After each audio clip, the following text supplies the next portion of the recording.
പൊന്നും മീറയും കുന്തിരിക്കവും കൊണ്ട് 3 രാജാക്കന്മാരും വന്നില്ലേ? നക്ഷത്രം കാണിച്ച വഴി 3 രാജാക്കന്മാരും അവിടെ. രാജാക്കന്മാരുടെ രാജാവായ ഉണ്ണീശോയെ വണങ്ങി. ദാരിദ്ര്യത്തിൽ പിറന്ന രക്ഷകൻ നാടെന്നും ദൈവരാജ്യത്തിന്റെ സുവിശേഷം പ്രസംഗിച്ച് സ്നേഹമായി മാറി. അവസാനം കുരിശു മരണത്തിലൂടെ ലോക പാപങ്ങൾക്ക് പരിഹാരം ചെയ്ത് 3-ാം ദിനം ഉയർത്ത് ലോകത്തിന് രക്ഷയായി അവന്റെ പാത പിന്തുടർന്ന് അനേകർ ആ സുവിശേഷത്തിന് സാക്ഷികളായി.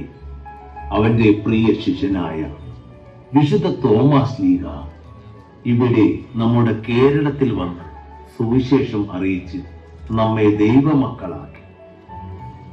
അൽഫോൻസാമയും യമുപ്രാസിയമ്മയും കൊച്ചു ത്രേസ്യായും സൈബർ അപ്പസ്തോലൻ കാർലോയുമെല്ലാം ജീവിച്ചു കാണിച്ച വഴിയിലൂടെ നമുക്ക് മുന്നോട്ട് പോകാം.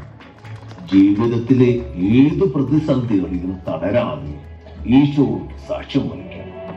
നമ്മെ കാണുന്നവർ ഈശോയെ കാണാൻ ഇടവരുന്നു.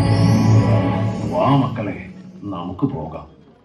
രക്ഷകൻ പിറന്ന വാർത്ത എല്ലാവരെയും അറിയിക്കണ്ടേ?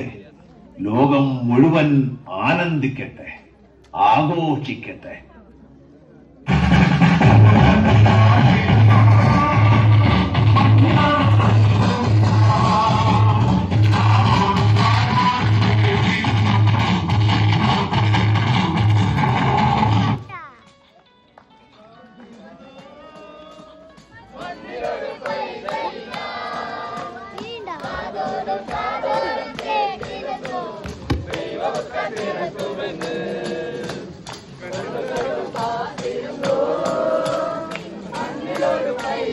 ോ